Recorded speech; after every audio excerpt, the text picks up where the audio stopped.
Muy buenos días, bienvenidos al canal Agrositio. Estamos acá en la sede de la FAO, en la Argentina, en la avenida Belgrano, al 456. Estamos con Alejandro Flores Nava, que es el representante en la Argentina justamente de la FAO.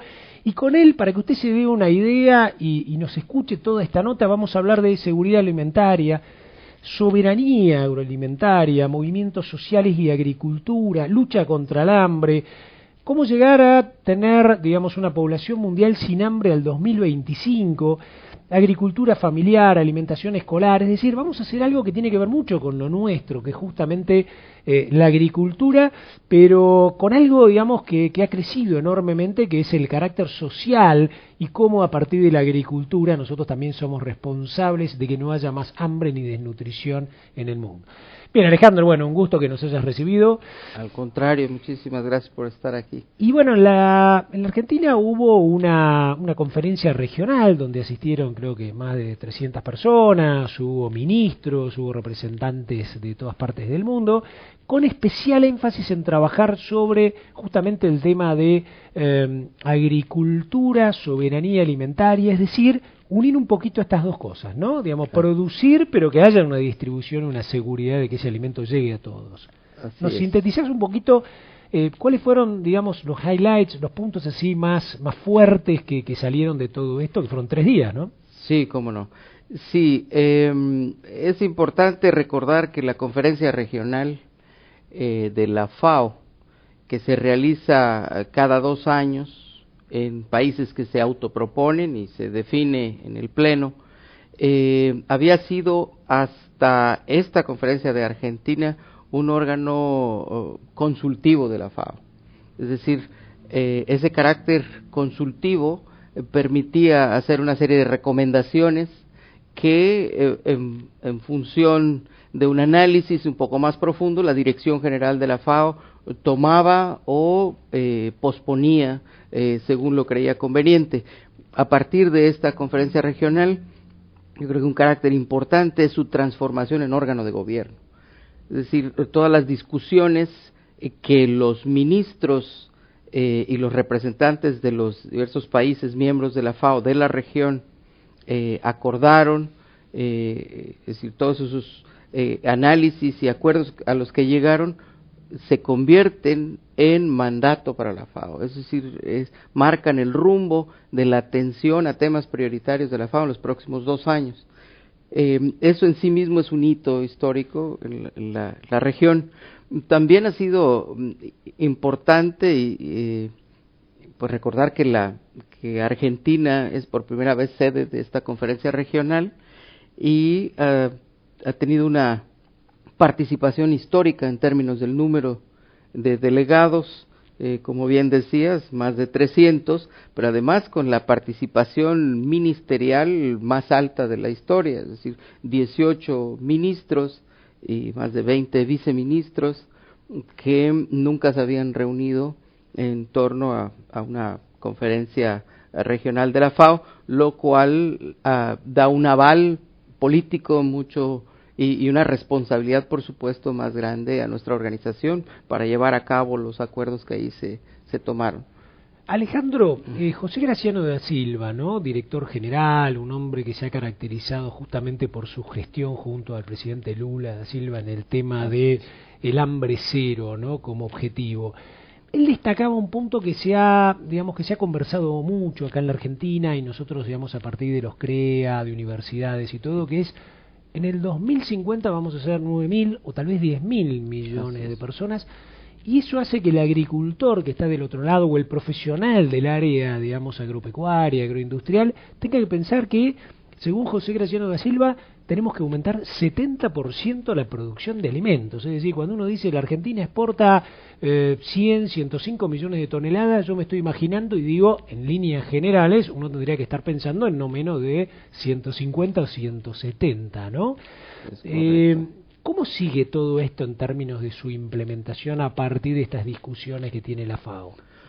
Bueno, debo decir que así como hay una conferencia regional en América Latina, la hay en Asia, la hay en África, la hay en Europa Central, que si bien tienen heterogeneidad en términos de su producción agropecuaria, de sus necesidades de acceso a la alimentación, a la seguridad alimentaria, el común denominador es una preocupación por incrementar de manera sostenible la producción de alimentos, porque, como bien comentas, la sola expansión de la población humana demanda de manera urgente poner en práctica una serie de medidas que nos permitan alcanzar los requerimientos de alimentos para, pues, digamos, la próxima década.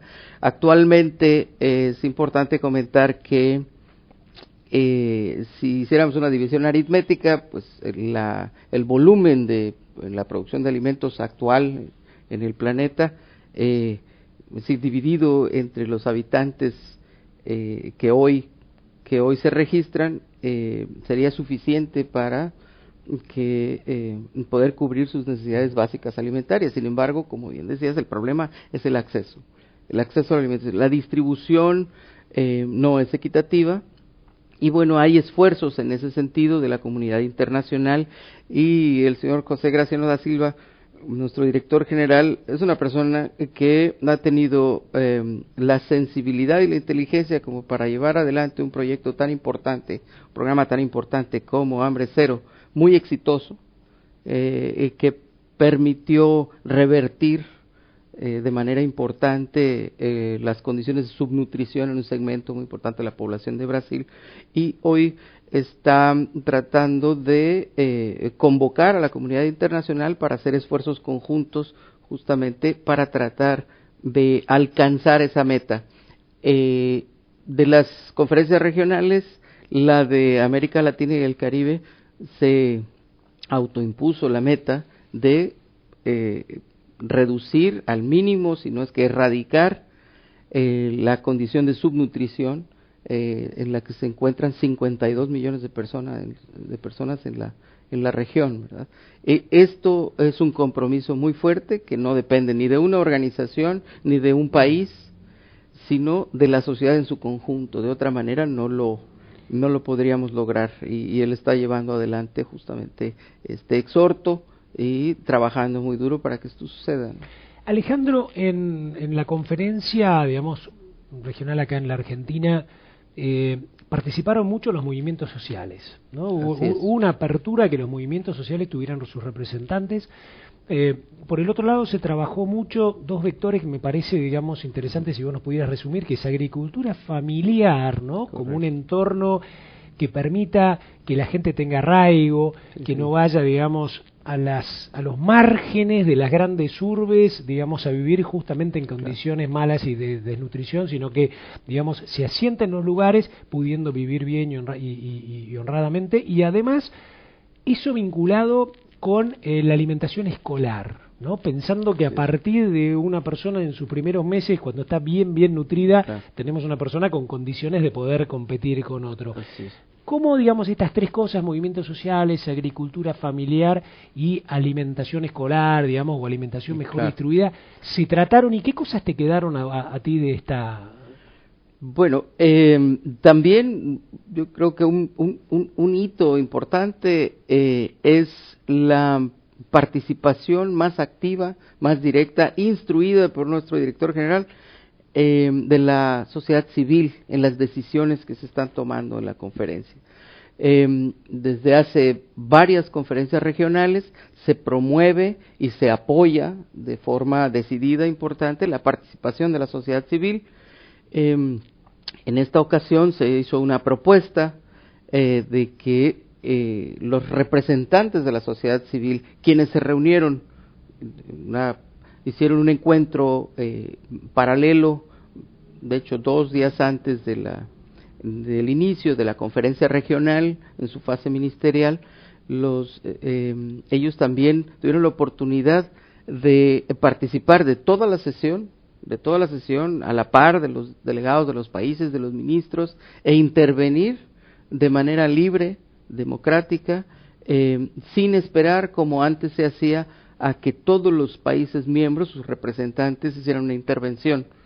Entonces, de una manera más democrática y abierta, hoy participan en las decisiones como participan en el Consejo Mundial de Seguridad Alimentaria. Es decir, hay una mayor y más activa participación de la sociedad civil en la toma de decisiones y en el marcar rumbo a estos aspectos de la producción de alimentos y la seguridad alimentaria. Lo enriqueció, ¿no? Definitivamente la participación fue muy rica en todos sentidos, y yo creo que la visión de los pueblos originarios, la visión de muchas organizaciones de la sociedad civil, ONGs, organizaciones internacionales de diversa índole, ha sido fundamental, ha sido instrumental para alcanzar también acuerdos mucho más sólidos, más robustos, con una genuina participación de todos los actores. Ahora, desde la perspectiva de la temática abordada por en este encuentro de la sociedad civil, el eje fue, como bien comentabas en un inicio, la soberanía alimentaria.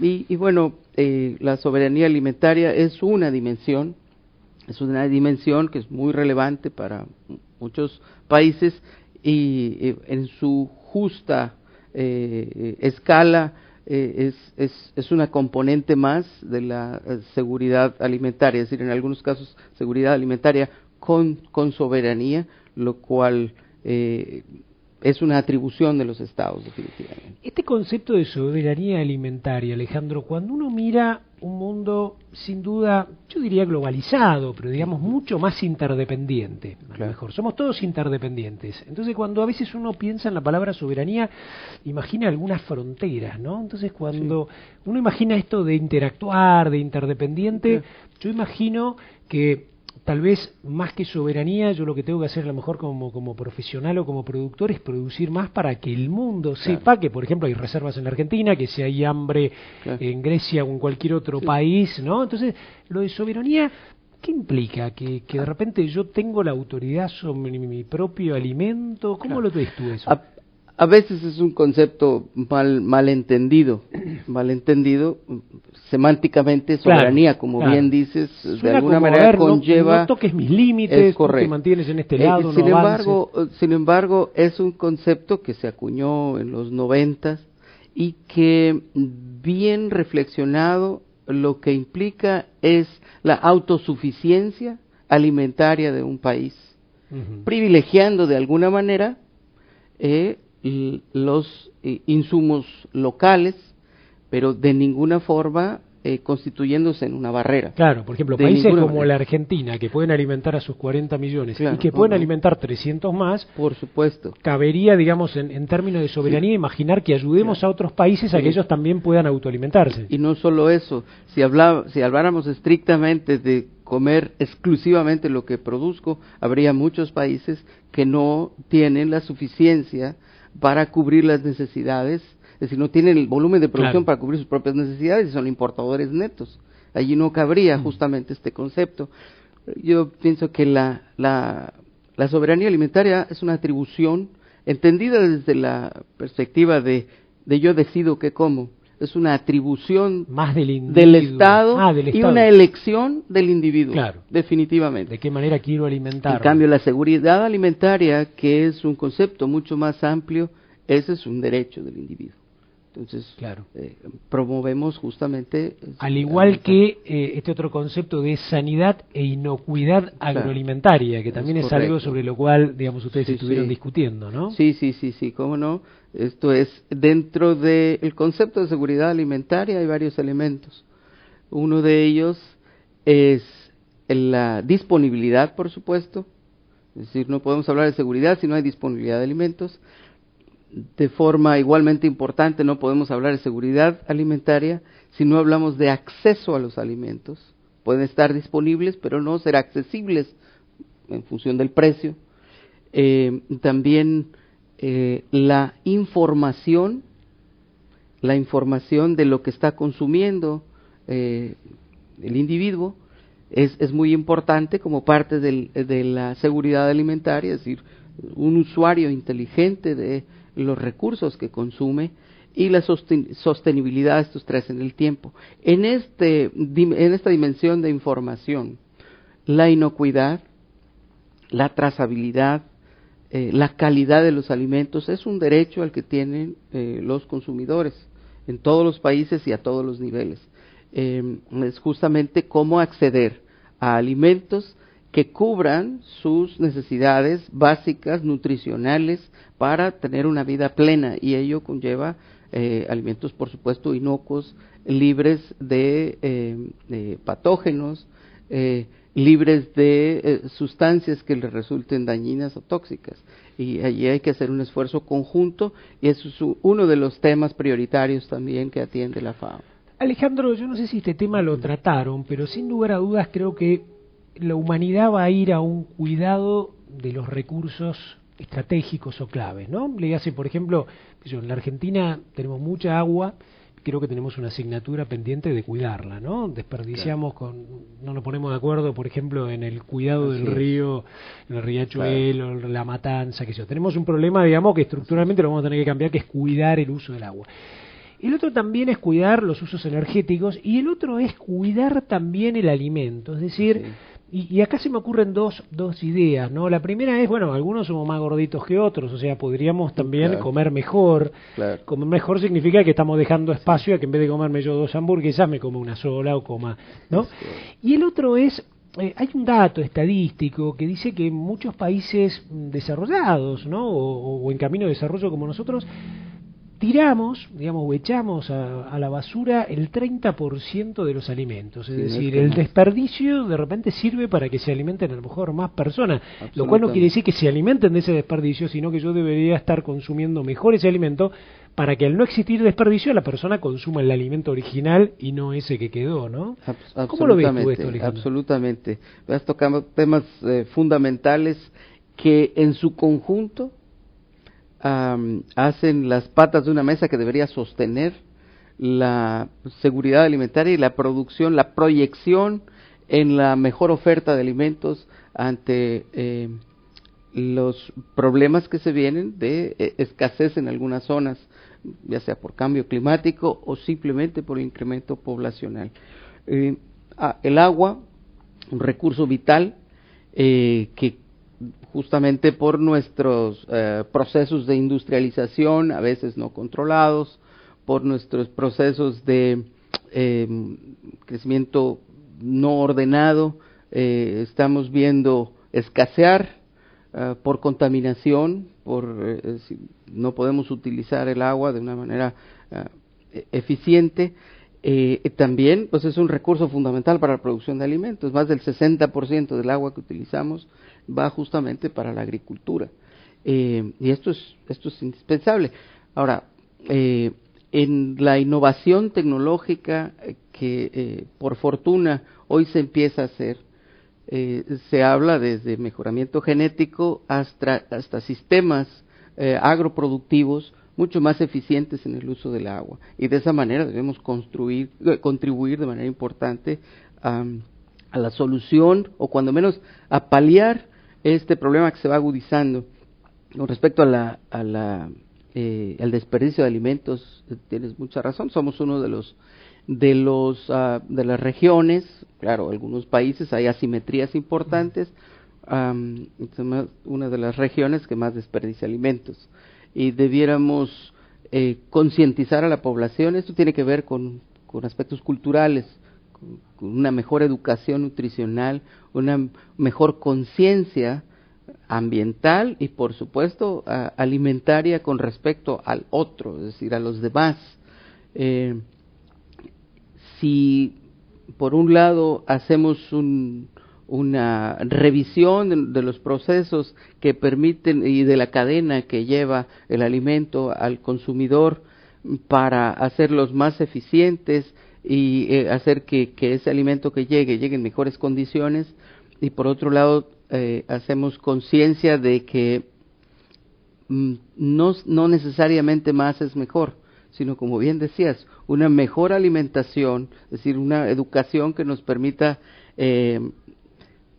balancear adecuadamente y reeducarnos en una mejor alimentación, no necesariamente excesiva, sino un poco más frugal, que igual nos va a dar beneficios de salud, Todo esto en conjunto permitirá apoyar todas estas estrategias que debemos empezar de forma urgente para atender las necesidades de la generación que viene, ¿verdad? Alejandro, te hago la última pregunta y tiene que ver también con otro concepto que se abordó en el Congreso Regional, que es el de redes de protección social, redes de protección alimentaria. Y me encanta este vocablo redes porque vos has escuchado hablar que en la Argentina se ha formado hace un año una red que se llama Nutrición 10 Hambre Cero, Sí, correcto. que tiene incluso hasta este otro segundo, vocablo semántico que es hambre cero, ¿no? Sí, muy claro. de Graciano, como hablábamos hace un ratito. Y entonces yo veía red de protección social, veía este emprendimiento que tiene más de 1000 ONGs, ¿no? En una profunda interacción que intenta hacer una interacción pública o privada, donde estamos, muchos, Claro. en esto, y creo que lo has hablado. ¿Tú crees que estas redes ayudan mucho a este cambio hacia generar grandes redes de protección social? No ya digo en la Argentina, sino digo dentro de la región. ¿Lo ves como algo? Muy positivo, yo lo veo como algo muy positivo, y eso suma a un esfuerzo que debería venir también de, es decir, todas las instituciones gubernamentales orientadas, repito, a una educación nutricional y una conciencia ambiental y de seguridad alimentaria que probablemente, y por fortuna, países como Argentina lo ve medio lejano, porque estamos de acuerdo que Argentina es una potencia agroalimentaria, es totalmente excedentaria en producción de alimentos y con ello contribuye de manera importante a alimentar otras regiones del mundo, pero las asimetrías y la malnutrición también se ven reflejadas en una sociedad como la nuestra. Es decir, tú hablabas hace un rato de la obesidad. La obesidad no es precisamente estar bien nutrido, sino es otro problema, Claro. Es otra dimensión patológica a veces de la alimentación, de la mala alimentación, y debemos también combatirla por cuestiones estrictamente de salud. En todo esto, una red como Nutrición 10 Hambre Cero pues juega un papel importante porque aglutina a diferentes actores sociales, incluyendo al gobierno, por supuesto. Nosotros hemos estado muy en contacto con ellos, con acercamientos que seguramente en breve nos permitirán también de forma más activa poder participar en sus esfuerzos, pero son estos llamados de conciencia que parten de la propia sociedad las que pueden hacer el cambio, y es un cambio que se necesita, que no es para mañana, que es hoy, que urge, aun cuando todos los días rutinariamente nos manejamos en nuestras propias actividades. A veces perdemos de vista por ello la necesidad que tenemos de parar, reflexionar y ver cómo podemos contribuir para algo que se viene en breve y que tiene que ver con aspectos relacionados con el agua, aspectos relacionados con la alimentación, con la salud, con la contaminación. Entonces, sí, en síntesis, Nutrición 10 Hambre Cero, como muchas otras redes sociales, juegan un papel fundamental y además de manera coordinada con el gobierno, apoyando sus propios esfuerzos, que también son muy importantes, ¿no? Muchas gracias. Le agradecemos mucho a Alejandro Flores Nava. Sin duda, una nota de esas que son para reflexionar, para pensar, que hablan de los temas de fondo, de los temas con una visión de una Argentina de hoy, pero una Argentina, digamos, que apunta al 2020 o al 2050. Hace un rato le decía a Alejandro Flores Nava que en Agrositio hay una comunidad de más de 170.000 personas que ingresan, pero sobre todo le destacaba a él que hay mucha gente joven, hay mucho estudiante universitario de todo el país, con lo cual creo que, además de venirnos bien a los más veteranos, creo que son mensajes que alientan y sobre todo le marcan un horizonte de oportunidad, un horizonte de desafíos a aquellos que son más jóvenes, imaginando una Argentina o una región que tiene todas estas grandes oportunidades para todos. Gracias, Alejandro, de nuevo. Encantado. Muchas gracias. Muchas gracias.